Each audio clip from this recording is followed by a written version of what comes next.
शहर कायद में जून के बाद अब शुरू होगा मानसून। महकमा मौसमियात ने शहरियों के लिए खुशखबरी सुना दी। ईद उल अज़हा पर शहर का मौसम खुशगवार होगा। बड़ी ईद के तीसरे दिन 1 जुलाई से बादल जमकर बरसेंगे। कराची में मानसून की बारिशों का सिलसिला जुलाई से शुरू होने का इम्कान है, जबकि पाकिस्तान के मुख्तलिफ इलाकों में बारिश मामूल के मुताबिक होगी। महकमा मौसमियात ने बताया है कि आज शहर में सुबह और शाम के वक्त बूंदाबांदी, जबकि बालाई पंजाब, खैबर पख्तूनख्वा, आजाद जम्मू कश्मीर में तेज बारिश हो सकती है। वाज़ेह रहे कि मानसून बारिशों के हवाले से महकमा मौसमियात ने पेशगोई की है कि जुलाई के पहले हफ्ते से मुल्क के बेशतर हिस्सों में बारिशों का सिलसिला शुरू हो जाएगा।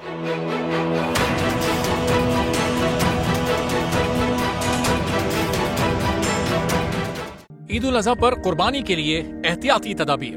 कुर्बानी करते वक्त सफाई सुथराई का खास ख्याल रखें। तजुर्बेकार शख्स से जानवर ज़िबा करवाएं। जानवर को एहतियात के साथ जमीन पर गिराएं। जानवर ज़िबा करते वक्त अपने आप को जख्म लगने से बचाएं। कुर्बानी करते वक्त तमाम इस्लामी उसूलों को मलहूज़े खातिर रखें। कुर्बानी के बाद खून पर चूना डालें। कुर्बानी के आलाइशों और बाकियात को खुली जगह पर न डालें। जानवरों के फुजले और आलाइशों को महफूज तरीके से तल्फ करें। गंदगी फैलाने से गुरेज करें और हुकूमती हिदायत पर अमल करें। एहतियात और सफाई सबसे अहम है। अपने मुल्क को साफ रखें और पाकिस्तान को बदलें बोल के साथ।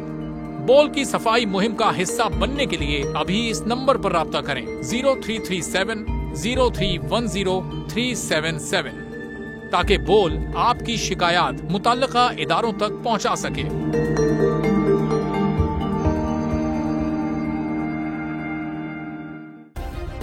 सब्सक्राइब करें और बेल दबाएं ताकि कोई खबर रह न जाए।